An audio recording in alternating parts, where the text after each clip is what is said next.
Even for frequent travelers, going through airport security can be absolutely nerve-wracking. One accidental prohibited item and you end up holding up the entire line and submitting to a very public, very embarrassing search of your items. I will do everything in my power to prevent that. Hi, I'm Annie, I'm a frequent traveler, and I run the account Average Girl Does Cool Things. And in this video, we're going to play a little game with some common items that you might pack to find out, does it TSA or not? So let's get into it. But before we do, be sure to hit that subscribe button for more travel content and how-to inspo. Okay, I had so much fun researching for this video, and I want you to play along, keep a tally of how many you get right, and then when we're done, put it in the comments. And in the next 2 weeks, I'm gonna pick one random winner to send a prize to. So make sure you pay attention all the way to the end. Ready? Item number 1, peanut butter. Does it TSA or not? Nope, peanut butter does not go through TSA. And I have seen many people try to take peanut butter through TSA, and I'm like, why are you taking a whole jar of peanut butter? What are you doing? Peanut butter technically is a liquid. Anything that is spreadable or you can like squeeze through a tube is considered a liquid by TSA. That includes peanut butter. That means it's subject to the 3.1 ounce rule. So if you have a jar of peanut butter that is over 3.1 ounces, no, you can't take peanut butter through TSA. Item number 2 is yogurt. No, it does not TSA. This should be kind of a gimme if you got the peanut butter one or if you're paying attention to the peanut butter one, but yogurt is spreadable and squeezable, and therefore it is considered a liquid. I recently saw a woman who lost 5 packets of yogurt. She had like 5 of the individual containers of yogurt. They were all 5 ounces or more. You can't do that. She lost them all. That was a bummer. Item number 3, fishing rods. Does it TSA? Yes, it does. You can take fishing rods through TSA. In fact, I just saw a couple guys who were on their way to Alaska to go fishing, and they had fishing rods like in these large containers. So yes, you can fly with fishing rods in your carry-on bag or just like carrying on, but you may want to check with your airline ahead of time to make sure that it is allowed. Item number 4 is ice. Does it TSA? Yes, it does. This is one that I learned recently, and I had no idea, and I actually kind of love bringing ice with me, because if you've ever like filled up your bottle at one of the airport bottle fillers, that water is kind of warm and nasty. But you throw some ice in your water bottle, and it gets through TSA no problem. Amazing! Since it's frozen, it's considered a solid, and that is allowed through TSA. Item number 5 is a corkscrew. Does it TSA? It does! You can take a corkscrew through TSA. You can't take a corkscrew with a blade. So like, if you've got a little like foil cutter on your corkscrew, you can't take that, but you can take just a regular corkscrew. Again, I don't know why you would, but you can. Item number 6, a cordless rechargeable hair straightener. Does it TSA? Yes, it does. In fact, it can only go in your carry-on baggage. This is an important thing to know, that there are no lithium rechargeable batteries allowed in checked baggage. It's a fire hazard. It could start a fire in the cargo hold of the plane and then we're all in trouble. So if you have one of those like rechargeable batteries on a suitcase, if it's like a portable charger, like anything like that, that has to go in your carry-on luggage. That includes apparently a rechargeable hair straightener. And number 7, matches. Does it TSA? It does, with the caveat. Safety matches, the ones that come in like the little books. You are allowed to bring, I think it was two packets of those, 1 packet of those. You can take those in your carry-on bag. You cannot take strike anywhere matches. Those are not allowed. I don't really know the difference between the two. Don't ask me, but that's what it says on the TSA website. So a book of matches, yeah, you can actually take those in your carry-on bag. Item number 8, gel insoles. Does it TSA? Possibly not. So this goes back to the liquid rule.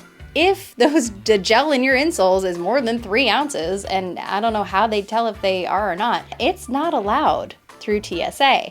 This, by the way, also includes like seat cushions. So sometimes people will bring like a gel seat cushion to sit on. Can't do it. Can't do it. It's over the liquid amount. That's considered a liquid because again, see, it's squeezable, spreadable. So leave the gel things at home. That also includes, by the way, gel ice packs. They have to be frozen when they go through. If they're not frozen, they'll toss them. Item number 9, a pencil sharpener. Does it TSA? Yes, it does. I don't really know what else to say about that. I haven't used a pencil sharpener in a really long time, but I guess if you need one, you can bring it in your carry-on bag. Item number 10, a wrench or pliers. Does it TSA? Yes, if it is under 7 inches. So this is an interesting thing I learned as I was browsing through all the TSA list thing. Tools that are under 7 inches are allowed. Tools over 7 inches, not allowed. Hammers, not allowed, but tools under 7 inches, you can bring them. I don't know what magically happens at 8 inches, but it's a no-go. Item number 11, canned food. Does it TSA? No. So, couple of things here with the canned food. One, it could be considered a liquid, so then you'd just be out under the liquid rules. But also, there's an explosion risk, like because of the pressure, so they don't want it to like explode. So yeah, canned food, not allowed. Not allowed in your carry-on bag. Item number 12, antlers. Does it TSA? It does. Yeah, you can take antlers. It might be weird. It might be weird to take antlers on a plane, but TSA says you can take them through security.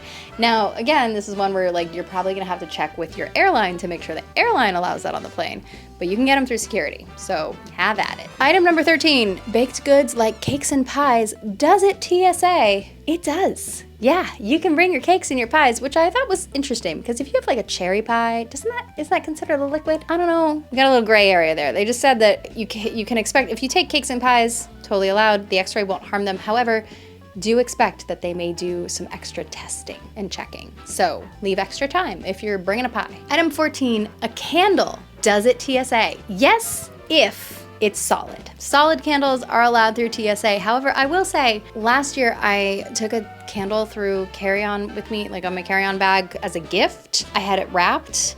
They unwrapped it.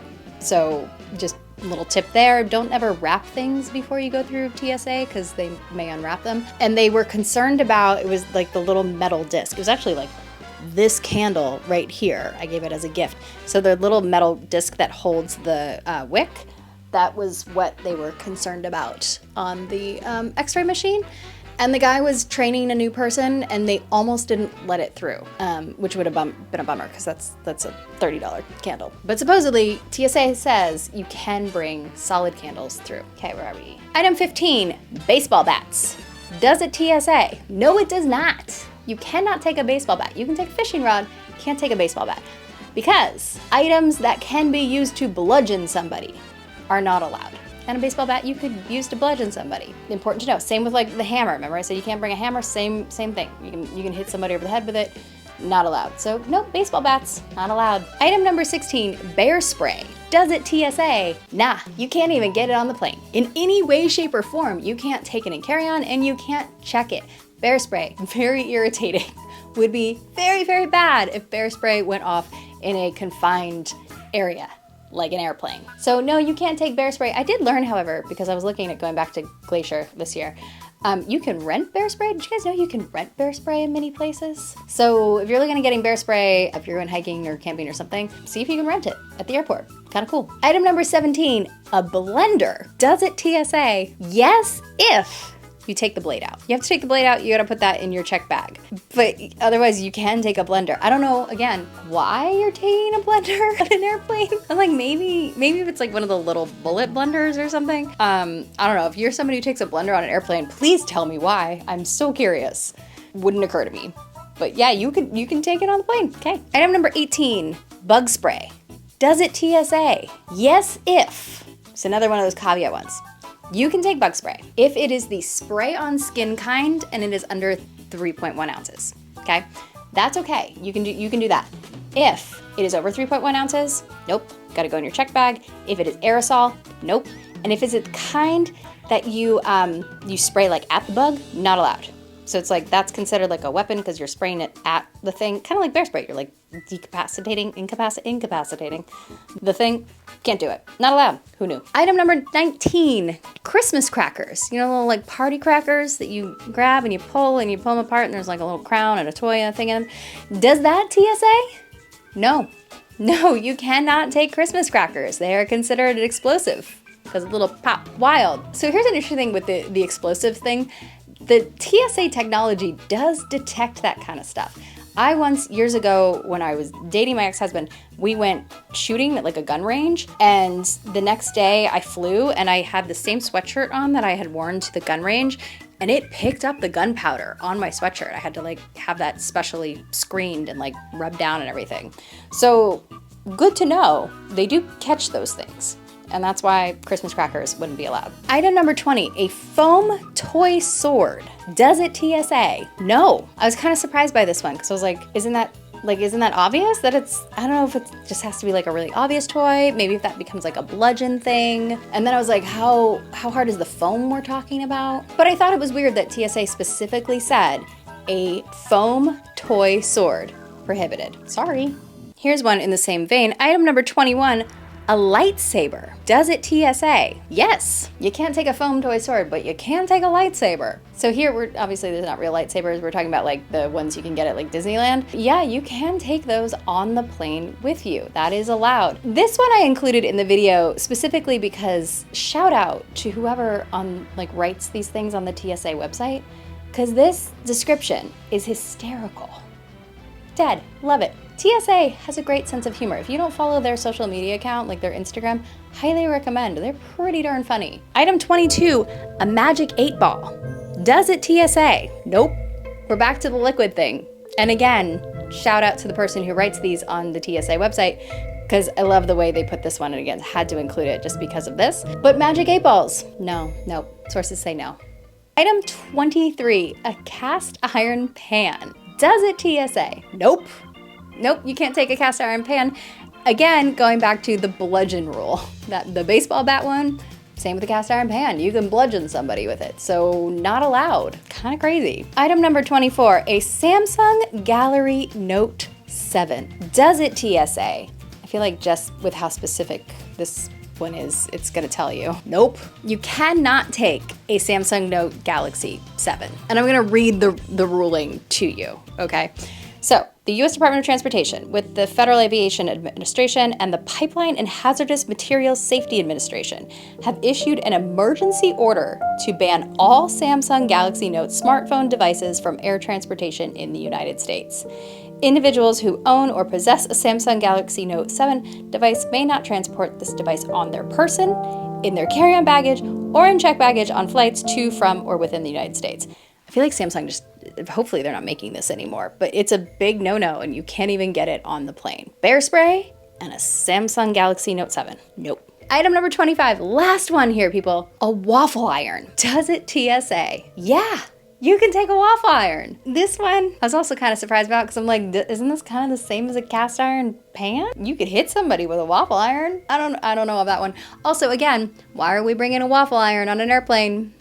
I don't know, but somebody did because they put it in the rules. You can take a waffle iron. Okay. Now, with all of these, I do want to issue the caveat that TSA does reserve the right to not allow anything on if they deem it to be a threat to safety. But all of these things are on their website, and quite honestly, if you got a spare 15 minutes, it's kind of a fun read. I had a lot of fun putting this video together. Thank you, TSA, for being so transparent. So let me know in the comments how many you got right, and what surprised you the most? I think for me it was that blender. I'm like, why are we taking blenders? What are we doing? Okay. But 2 weeks from now, I am going to randomly pick one commenter below to get a prize. So be on the lookout for that. If you want to just check your bag and forget the whole TSA hassle, I recommend you go watch this video next. It's going to help you to protect your checked luggage. Until next time, go create a life you love. Bye!